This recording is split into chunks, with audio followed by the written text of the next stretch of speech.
Ladies and gentlemen, thank you for tuning in to the PWF Empire podcast. Jay here, along with a returning Tony. How are you doing tonight? I am very well. Thank you for having me. Well, it's a pleasure to have you back. Or, based off of the last conversation we had, I don't know. I But warned you in the first episode I was in. You knew what was coming. but I didn't know that it was gonna get there so soon and just like straight to the top. Let me explain to you guys what's going on here. Tony, along with me and Lucas, structure that so that you guys understand it in, legible English. But yeah, we all had a conversation. We were talking on Skype for a while. And towards the end of the conversation, she comes out of the bag with this dislike of Triple H. Now, if you I know me, besmirched him. yes, you did, the King of Kings. Here's the thing. Triple H is my favorite wrestler of all time. Number one. If you guys remember the time that I was on video, I have this little, basically like this plaque up on my wall celebrating the evolution of his career, the aristocrat, assassin, authority. It shows his big gimmicks and all of that stuff. I'm a big fan of Triple H, and she just came out like, yeah, I don't like the guy. So we're gonna talk about that a little bit tonight. But what I want to talk about first, we were talking about this just before the show, but I guess we could talk about it now. Holy shit, that last episode of SmackDown. I loved that show. When they're good, they're good. Like really good. And I have to say that they hit almost every note with pitch perfection. I really do. I mean, my heart is a little hurt that those darn alphas got it before my Usos on the tag titles. Because I was rooting for my Usos. I was like, you know what? Even if they don't win, as long as they outlast alphas, and then I was so heartbroken. I'm thinking that something must have happened with the booking of the tag division over on SmackDown because, as far as I'm concerned, the Usos should have had it by now. But you had some restructuring going on. You now have the team of the Wyatt family with Randy Orton over there, and of course they're getting a high-profile position in the division. But I would have thought that the Usos would have gotten their first tag team championship reign off of, American Alpha would have gotten their first tag team championship reign off of the Usos because they were they looked really nice when they had their heel turn and they had some fire behind them finally. Now we have that heel turn was perfect.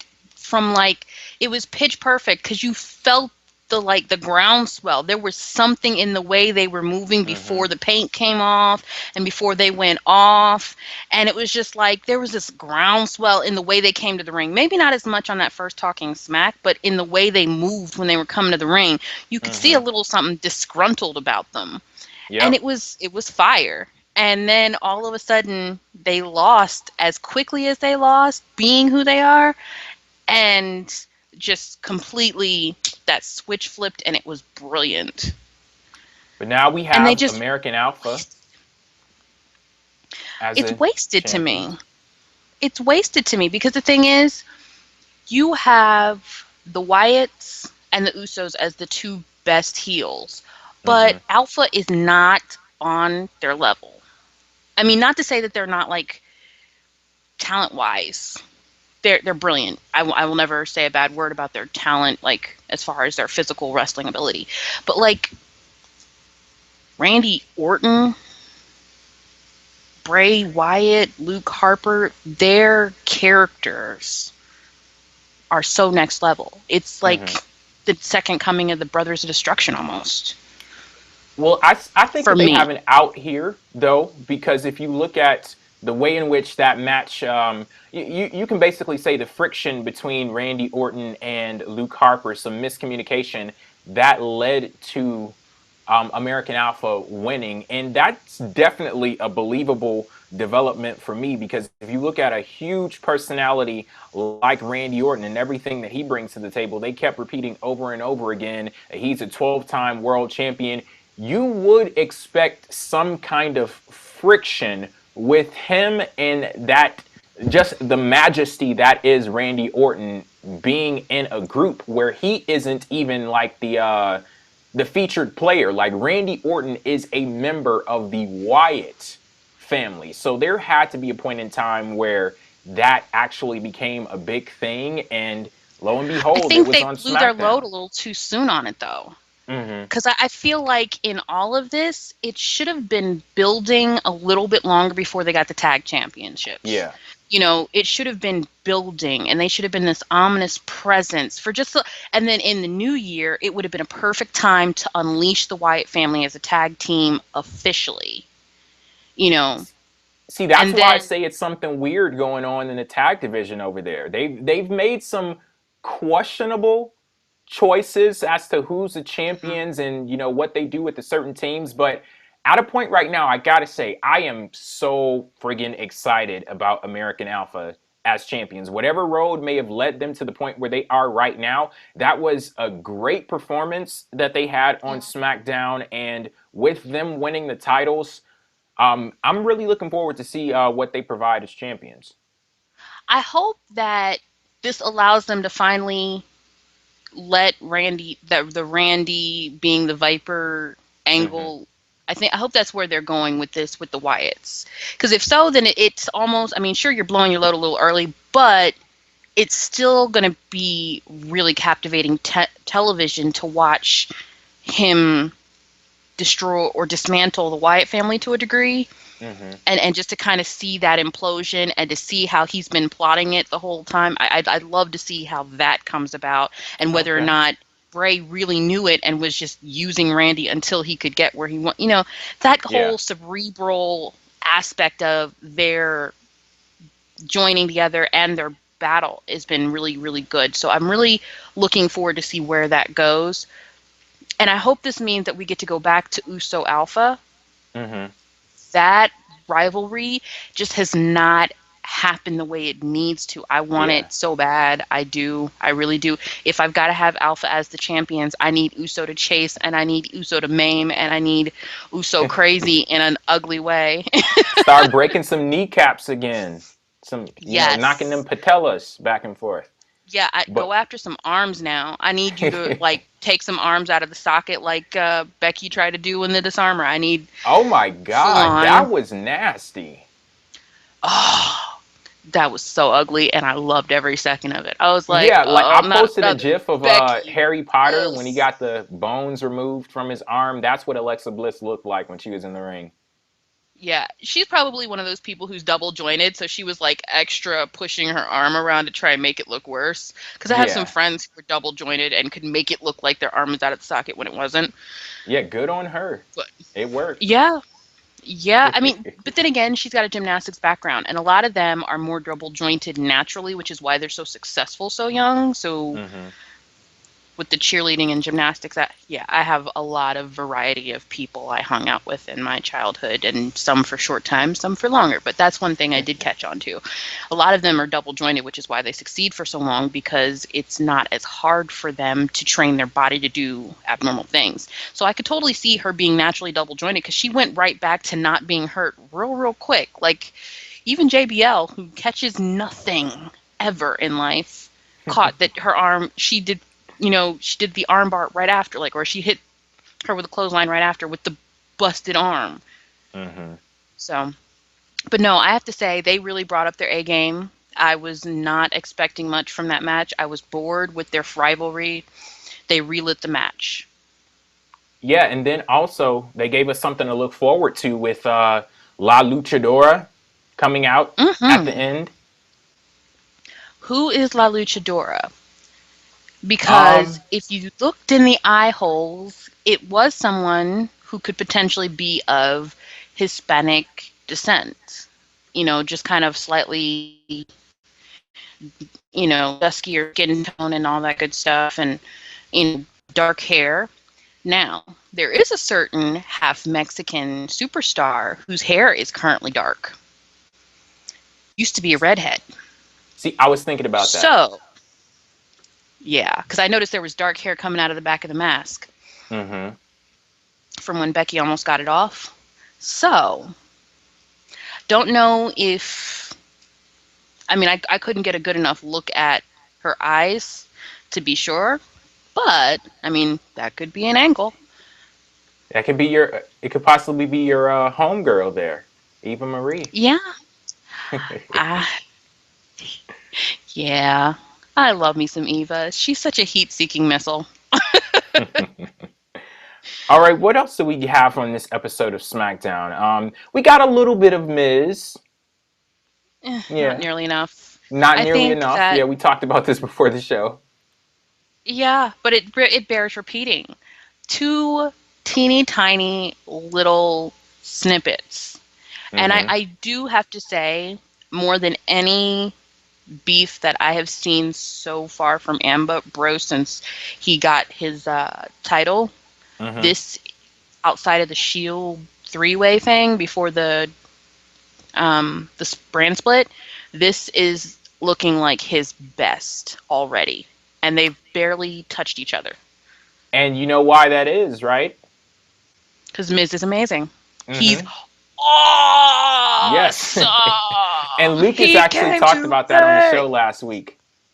Just the Miz is able to just bring some type of quality out of people, and I'm betting on him being able to do it with Dean Ambrose and giving us some good stuff, or at the very least, just keep up the good stuff on his end. Like, I know he's got that, so we're gonna at least look forward to like half of the feud because of what the Miz does. But I think he's gonna be able to And bring something out of Ambrose. you know what I heard? There's a rumor that they're getting Renee trained Mm-hmm. for a possible mixed tag future. Okay. Because Hmm. the other best part of that snippet was Maurice. She plays the ride or die like no other. She looked like Yes. she was about to jump entirely down her throat, and I was like, she looked like, I don't want it with Maurice. I don't want it with Maurice. I don't want it with Maurice, and you Mm-hmm. shouldn't. Yep. I know Although I grown will men who say don't though, want it with like Maurice. Maurice, I know she heard that banging outside when she was in that Hmm. room. I know she heard it. Like, why didn't you come out with some like hairspray or something? Just, you're a former Divas champion. At one point, Maurice was the longest reigning Divas champion of all time. Like, oh, give him one of those French kiss DDTs. You know, pull it out of the bag. You The know, thing give us is, a I think Christmas they're present. saving it. I Mm-hmm. really do think they're saving her in-ring return Yes. because they're both been they've been doing more and more with her touching the wrestlers. So Mm-hmm. I think they're easing us into it. They're not going to have her do it just yet. And for all we know, you know, they don't actually think logically Mm-hmm. because, you know, our logic is you hear somebody being roughed up, you go check and see what it is. Mm-hmm. And if it's somebody you care about, you begin to shove your entire foot up their hindquarters. I mean, I know that's me. Well, here's the thing. Maybe she thought it was Miz that was delivering the beating. Oh, That's what that's it is. possible. Yep, that's what That's it the only way it makes sense. is. But even Okay. then, knowing Maurice the way we do, she would come out just to laugh at it. Think about it. This is Maurice. She takes great pleasure in other people's pain as long as it's not hers or the Miz's. Mm-hmm. Especially Okay. if the Miz is the cause of it. So, but I have to say, just that, one of the best. I mean, and the craziest thing is it's just been what? This last December that they're starting to build this Ambrose Miz. Mm-hmm. And still, it's the best feud that Ambrose has had all year in a handful of episodes. Mm-hmm. Like, they should be taking major notes on that. And they Yeah. should want to put Miz against everybody. Okay, here's your training ground. Go up against Miz. If you can fly, then you're good. Mm-hmm. What else we have? Oh, we have the return of John Cena. How could I forget about that? That was the I first did. segment on the show, I believe. Yep. I Uh, Okay. uh, What is this about? it's about the return of John Cena. I'm not sensing any excitement there, so it can't be about the I return thought of I was John Cena. going to be. I was so pumped to be excited about him. I not really a Cena fan, but I respect the guy for what he Hmm. has accomplished. He manages, even when I don't particularly enjoy him, to be entertaining and keeping me Hmm. engaged most cases. Unless you give him unadulterated mic time, in which case, someone turn off his mic, please. Would you say that was one of those times on SmackDown? Yes, he's got that same issue that Triple H has where he just stands out there for God knows how long and just runs his mouth and just stop. Oh, sorry. Am I starting this one too early? But I Yes. didn't mean to. I said it out loud before I thought about it. And then I was But you like, know oh, what? We'll well, there get comes there that. though. I'm so glad you brought that up Mm-hmm. because I look, we're just different people. I'm gonna have to acknowledge that. But Yes. John Cena for now. For now. Okay. John Cena has this quality about him that can be really entertaining and engaging. Whether you like Hmm. him or hate him, he can keep your attention. Unless you give him uncontested mic time, in which case he just feels like one of the worst history teachers that you've ever had who I just feel like I'm in the middle of that movie. Ferris Bueller's Day Off. Bueller. Bueller. I know what you're going to say. It's on all of your t-shirts and your little towels you hand out. You say it every time. Stop Hmm. saying it. It's the same thing. Do something different. Jeez. Anything. I beg of you. Anything different. Like See, maybe cut it short.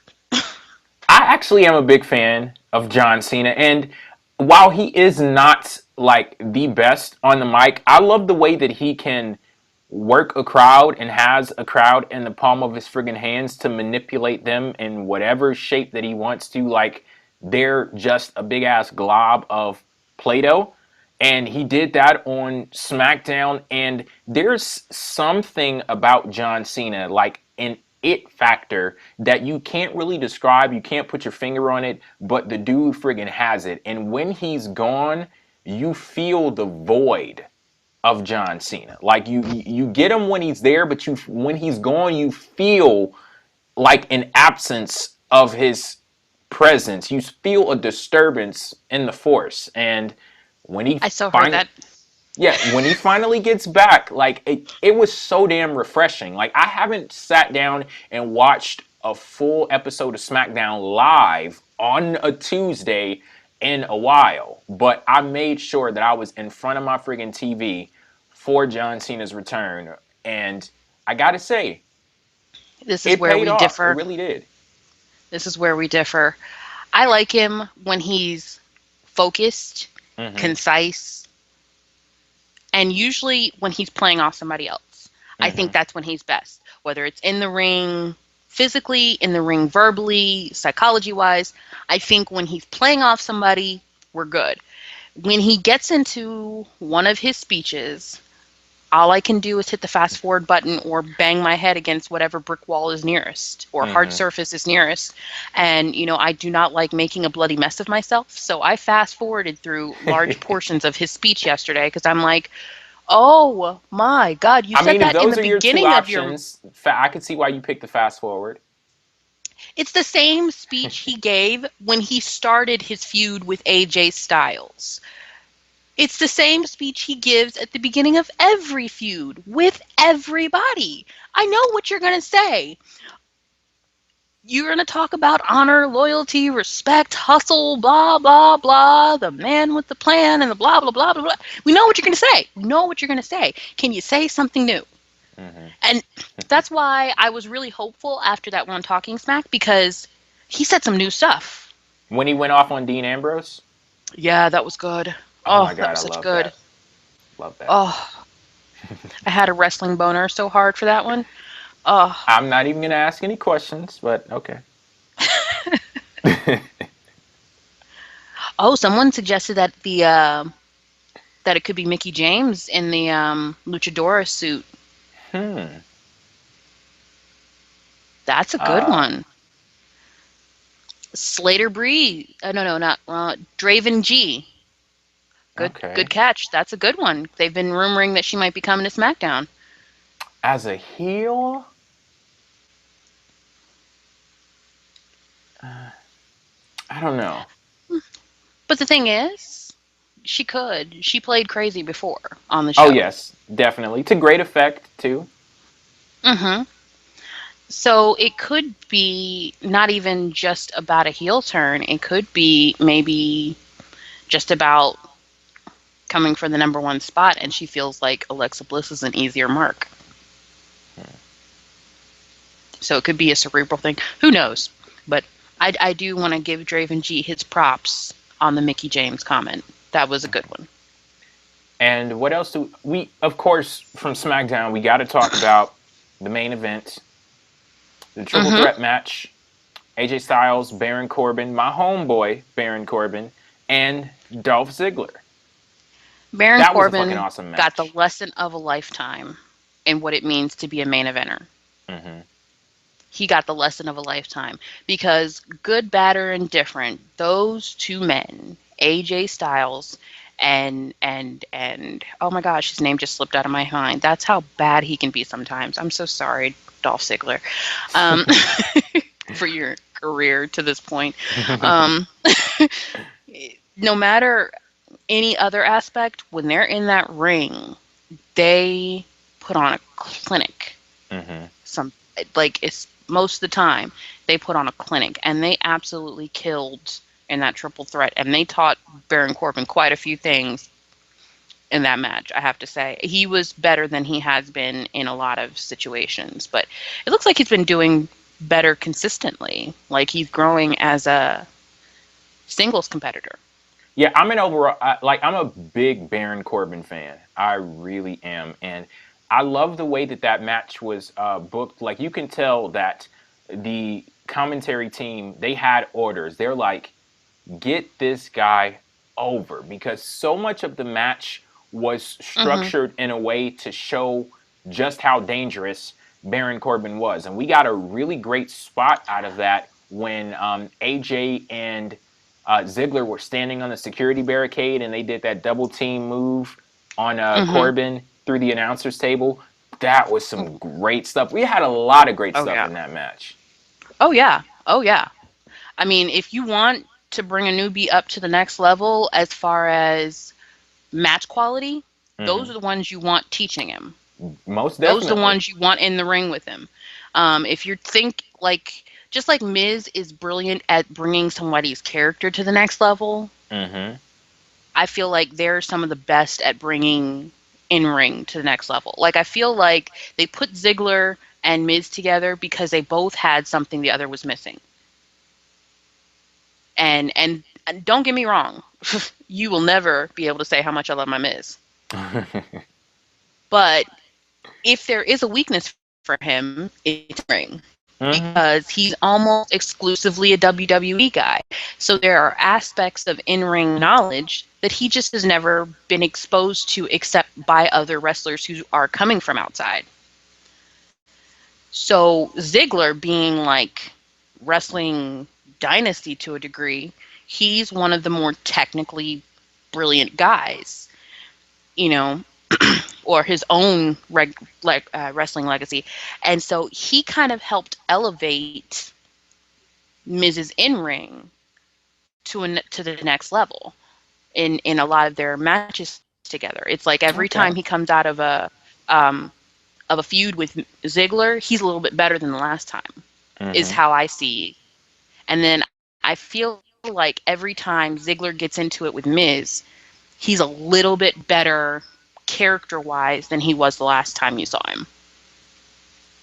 Because I think because Miz knows him well enough, he knows which buttons to press and where to dig to get that out of him. Now, I'm not saying that there's leaps and bounds in either direction, but I do think that they pull a little bit something better from those areas where they're weak out of Hmm. each other. Yeah, I could And I definitely see feel that. like, yeah, I feel like what they need to do is they just need to put Ziggler into the heel category. They have to do it. He needs it for his character development.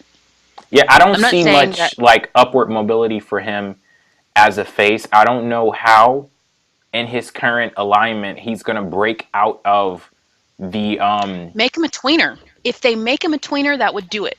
They don't even have to do full heel turn. yeah. If they make him a tweener, that would be sufficient. I really think that he needs more edge. He needs Yes. some kind of character development, and you can't be the good guy every day for your entire life and expect to develop as a person. Yeah, because what is he now? He's basically this guy that talks about all of the chances that he's gotten and all of the times that he's basically failed. Blown it.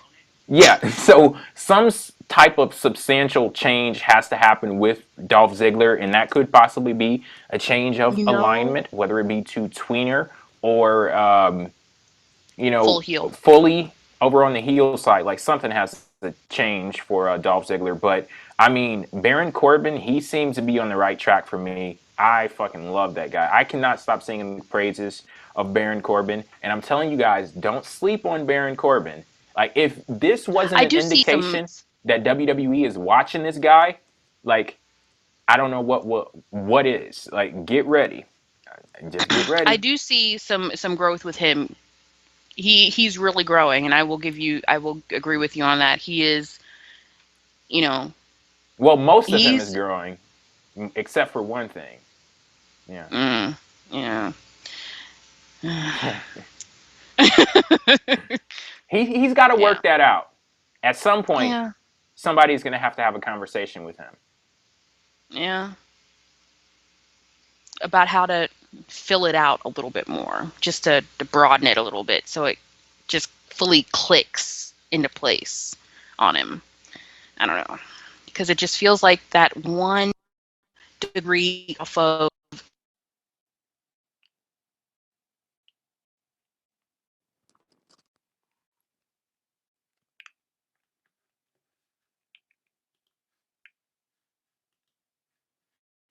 him.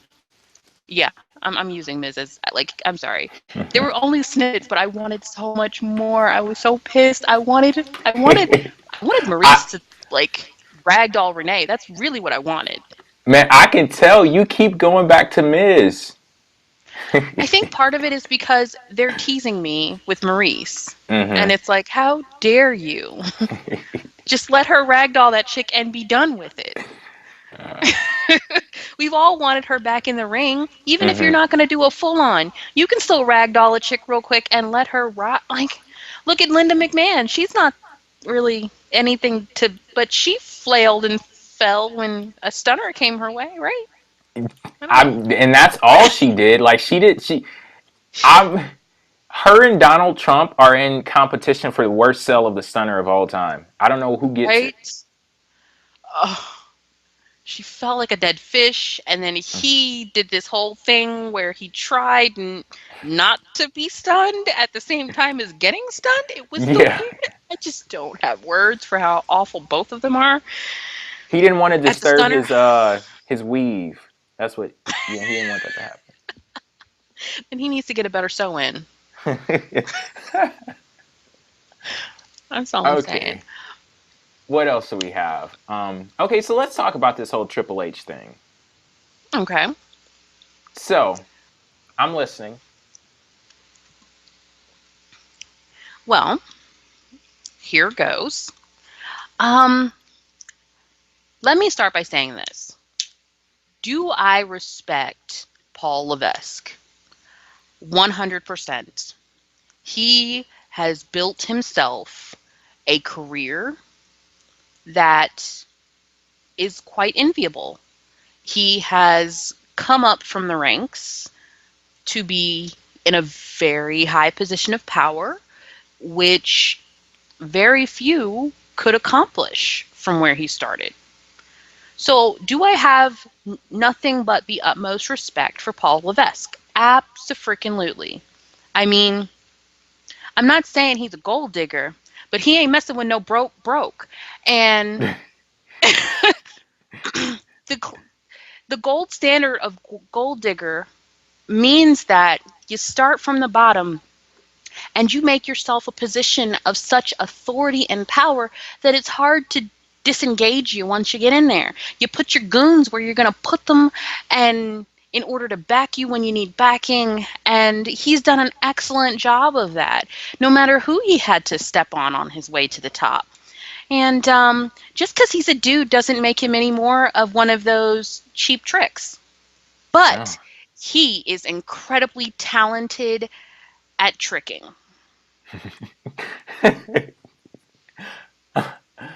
See, is that it? Well, that's my starting point. I have more to say, but I figured I'd let you begin with that. Okay. Now, the thing is, I actually do not disagree with anything that you've said. Okay. Because one thing that you'll learn about me, and you probably already know it from listening to the show before you got here, but I'm a very reasonable person. My loyalty doesn't lie with any one wrestler, any one show. My loyalty lies with logic and common sense. And I'd be a fool to sit here and act as if Triple H didn't, what's the phrase I'm looking for here? Play the game. He played the game. He did. Oh, yes. And he friggin' won. He really did. I wouldn't play that dude in Risk. Wait, what was that? I wouldn't play that dude in Risk.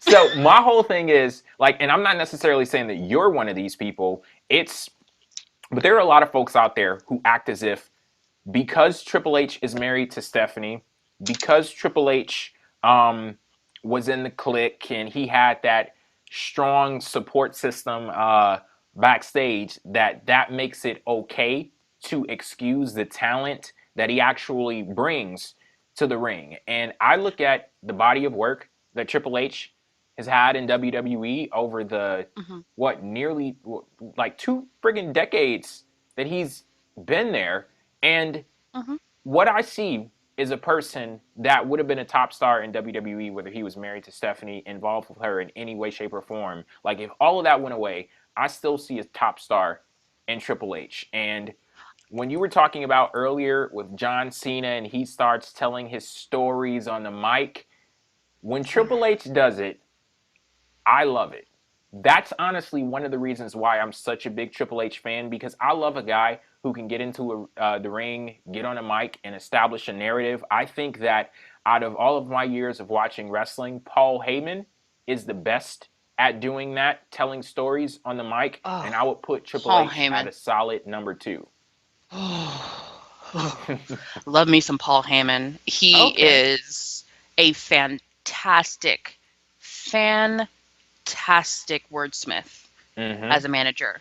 Yep. He paints those pictures like none other. Just so he is on another level entirely. But we're not talking about Paul Heyman. But based off my of that, issue is Triple H and John Cena suffer from the same egoism, it appears to me, or it comes across that way to me in their speechifying. When they get in the ring, sometimes they can paint that picture for me too. And I'm just in it, and I'm like, yes, this is why I love wrestling. And then then there are the times where it's almost like their ego is bigger than their character, and it's just like, Bueller. I'm like, stop talking. Anytime, just shut. Oh, you haven't said anything new. You haven't done anything new. Freshen something up. I'm like, and it's time to play the game. He doesn't even talk like that anymore. Well, not anymore, but still, that's what I hear in my head when he gets going. Because that's where it started. It was like that back then, and I'm just like, that is when I would just turn the mute button up. I was going to ask you, like, what's the difference? Like, if I can acknowledge that, Triple H and Paul Heyman, they tell stories, and I like both of them, what would be the difference for you? But you pretty much, you hit the nail on the head there. And at the very least, I understand where you're coming from, because Paul Heyman is the type of guy, he is completely selfless. And exactly. But that was going to be my next point. the reason why he is selfless is because he doesn't need to get himself over. He's a manager. It's not like he's in the ring fighting all the friggin' time. I Like I disagree. his whole objective is to get someone else over. And I will say But the best thing about Paul Heyman is that he has his fingers on the pulse of what's really going on, and he's able to accurately assess a situation, assess a character. Like, I love the stuff that he was talking about with Roman Reigns leading into his fight with Brock Lesnar at WrestleMania, mhm, talking about how Roman Reigns was a savage and he grew up, kicking the hell out of people in bars and stuff like that. But when it comes to Triple H, I do see what you're talking about, where the ego could possibly overshadow some of the things that he's saying, and get in the way of what it is that he should be trying to accomplish in the moment. But the strength that comes along with Triple H's character is something that I also admire too, because we live in an era where a lot of people like to be cool heels. A lot of people like that nudge nudge wink wink type style, where they really want you, like, they WWE positions them as a bad guy, but they want you to cheer them, they want you to like them. And there are a lot of talented people that fall into that role, Kevin Owens being mhm. one of them.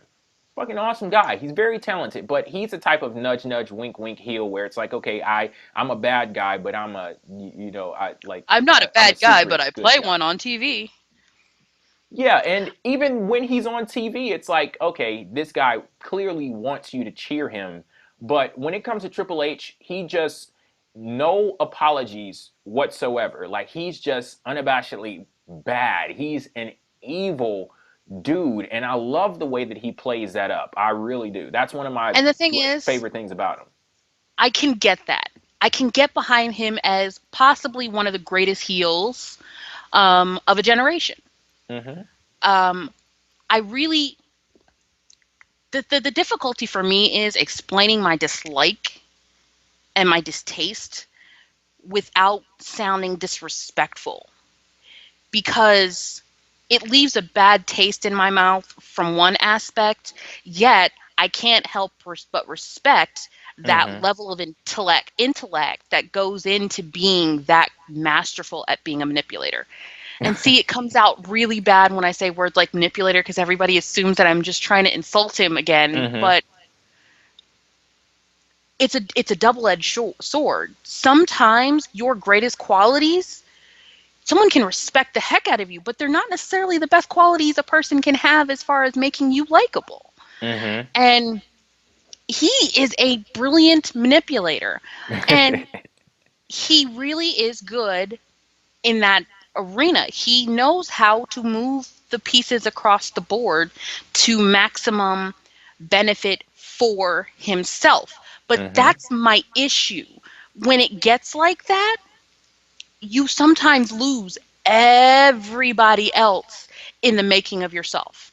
It's part of why wrestling, I had to take a break from wrestling after Stone Cold and Rock left, because there was Hmm. no one powerful enough to provide the balance. He was just the guy who was running the show day in, day out, being evil. There was nothing. People would try and come up, but he would smash them down, and there was no balance. He was never a good guy. He was always evil. No one is 100% disgusting and distasteful all the time, but he never wanted to take the L in order to provide that balance. Never.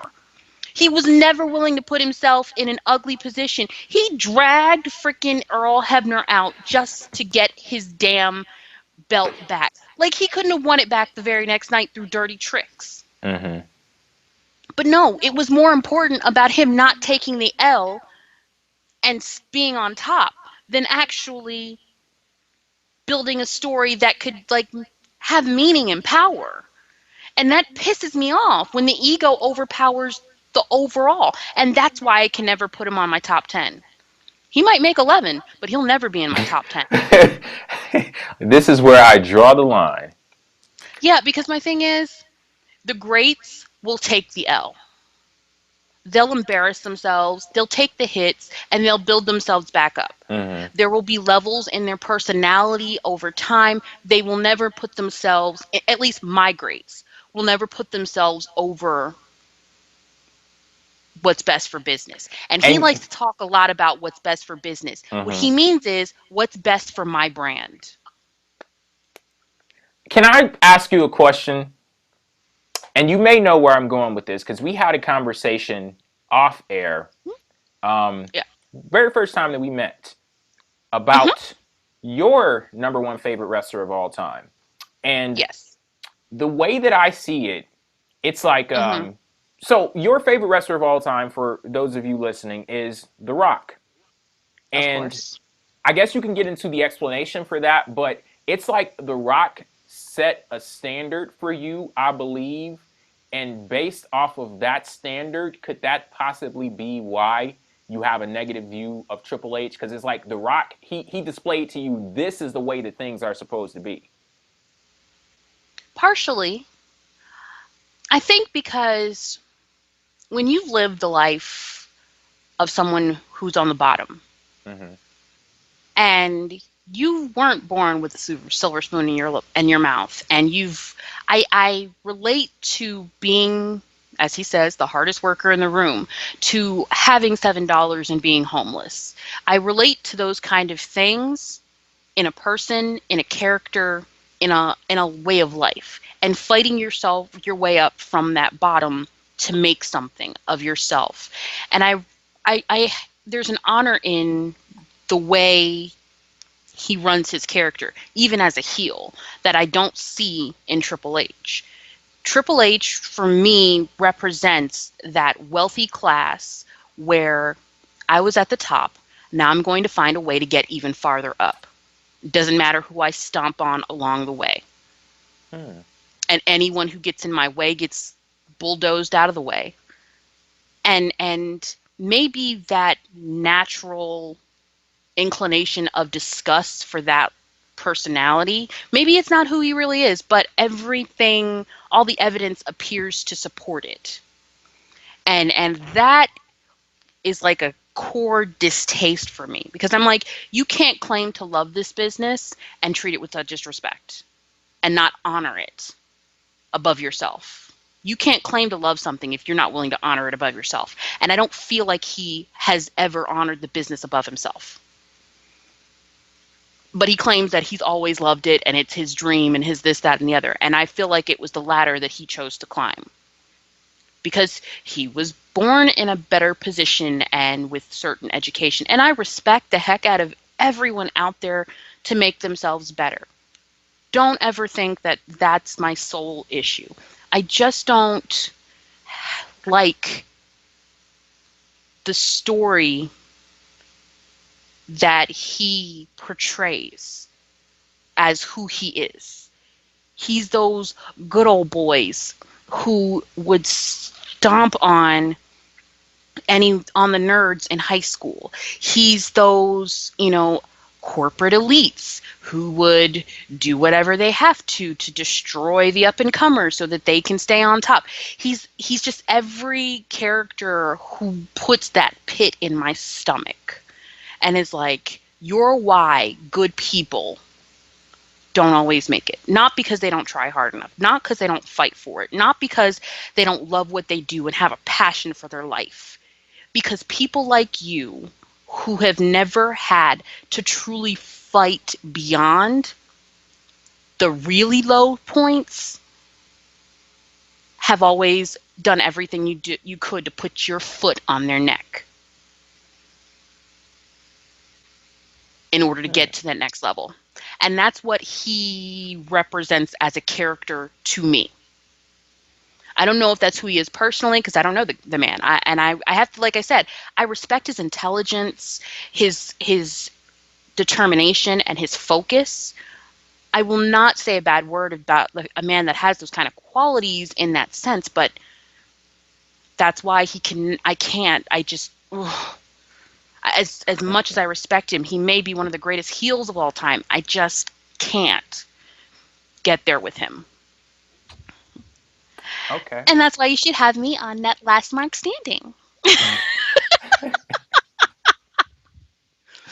Oh man, I'm just sitting here and I'm taking all of this in because, like I said, I am a person like my loyalty isn't to one person; it's to Mhm. logic and reason, and everything that you said makes Mhm. it a whole hell of a lot of sense. At the very least, I can see things from your perspective and why you think that way. Because I have a similar opinion on someone, and I'm quite sure a lot of the folks who are listening to this right now know who that person is. Like, I can acknowledge their talent, I can acknowledge their contribution to the industry, I can acknowledge, that they are an all around great performer, but it's just certain issues that cloud the overall scene. And that person for Mhm. me is CM Punk. Like I'm not even gonna go there, but I've never gotten the CM Punk thing. I don't. Like from the day he debuted, I was kind of excited and hopeful. And then the longer he was around, the more that fast forward or smash your head thing started happening until I turned off the TV altogether. I am not a CM Punk fan. I know that's going to make a lot of people hate me. I just can't help it. You'll have to go on well, Facebook and comment about it so that, because we're going to be revamping our Facebook and Twitter and stuff, and things are going to be a lot more interactive. So we're oh going to start yeah, posting questions and things like that. So if you have comments and thoughts and things that you want to direct my way or Lucas's way or anybody else's way, come see us. yeah. I'm handing over the reins of the Facebook page to Lucas and Tony, and I gotta say, like I talked to you, both of you for like well, it was like 3 hours, I think, the other day, just about improvements to PWF Empire and just getting things on the road and, starting 2017 strong. And I got to say, like, just the mind frame that you all are in right now, you have gotten me really excited about what's to come with PWF Empire. And I'm Well, I like mean, so because glad I have people to like pass stuff off. I don't even have to pass it. You guys basically took it, and I'm okay. Take it. You got it here. my thing is anything that can bring a little joy in a otherwise difficult emotional and political and this and that and the other climate is Lord such a thing that knows. we should enjoy. We need Oh to band together and be able to have fun and debate and yes. comment positively and maybe even occasionally negatively, not against each other, of course. Which brings me to a point. Last time when you guys heard my voice, I maybe it came out a little strong in one particular arena that I do want to apologize for. In my frustration with how we marks, as I like I said, I call myself a mark, are viewed sometimes or treated or talked about sometimes, I may have gone a little too far in broad brushing. And I try not to be a hypocrite. Lord knows I'm human just like the rest of us. But I try not to be a hypocrite, but I do realize that I might have been a little overly aggressive in countering certain commentary or things that I said about smarks or whatever the case may be. I do want to apologize for that because when I go too far, I try to admit it. And in that case, I do think I let the passion and excitement of first time being on a podcast kind of get away with me. So I just say that to everyone for that reason. Okay. Oh, Well, I I mean, stand I by already talked to everything you. else, though. So I already talked to you all about that show, but yeah. As you guys can see, she is back, and she will be back again. So yeah. Um, some I'm so things to hard to get look rid of. forward to with what's coming up. I, as soon as I get off of air on the show tonight, I will be going to editing Last Mark Standing. That is making its debut on YouTube. Tony, Lucas, they both know how crazy this has been driving me over these last few days. Um, Mm-hmm. when you guys see this, though, all of the hard work is going to be worth it. And let me just state right up front, we are going to start back uploading visual content on the channel. Like, we've been having the podcast every week just to hold us over while we prepare for this new era of PWF Empire heading into 2017. But the visual content will be back up on the channel very, very soon. And when I say very, very soon, I'm talking over the weekend. And I don't want to talk it up too much, but this is unlike anything that PWF Empire has ever done on YouTube. So I don't want to talk it up, but let me just say that this is fucking awesome. Okay, so just sit tight. Oh man, and now get you ready got for me that. so excited. And no one has seen it. I think well, actually, no one.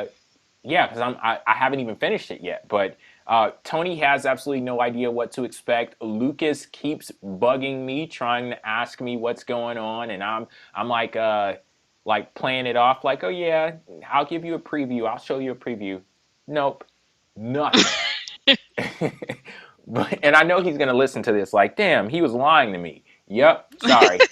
Had to get you off my Yeah, back somehow. some big stuff to look forward to coming up. Anything you want to say before we head off air? We are available on YouTube, Stitcher, iTunes. Make sure you follow us at PWF Empire. On Twitter, we have the PWF Empire Facebook. Like I said, a lot is about to change, and we really want your input. Because it's called Pro Wrestling Fan Empire. So if you're a fan, then this is your empire. You got to make it what you want it. Make sure that you're following us everywhere and that you're keeping us up to date on what you like. Use the hashtag PWF Empire on Facebook and Twitter, because we'll be monitoring the hashtag on both arenas. Or on Facebook, you will. Yeah, when I 'Cause I say don't rock we, with I mean Facebook. the family. I know that you're not specifically the one, but we the family, because Lucas is in the family. There are Okay. those of us who will be monitoring the hashtag for interesting comments and stuff. There is a possibility of a new podcast that could be connected to our more interesting fan comments. So make sure you're getting in with it now, because when we do our full reload, which we should be sending out an event appointment on Facebook soon for, you want to know, you want to be there, you want to, be on the front lines. You don't want to be the last person, to find out about it. Don't get there too late. Don't get there too late, because then you're just going to have to sit there and watch everybody else have fun. Yep. But yeah. Alrighty, and I'm looking at the chat now. Hoodies, yes, that's what PWF stands for. Pro Wrestling Fan. Yeah. Get it now? Pro Wrestling Fan Empire, where we rule. So. Yes. Alrighty, that's it for the This podcast. funky joint. Wait, what was that? We rock this funky joint. Thank you guys for tuning in this week.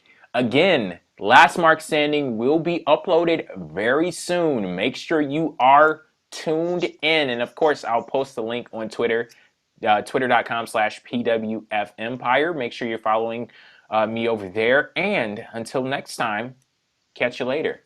Peace.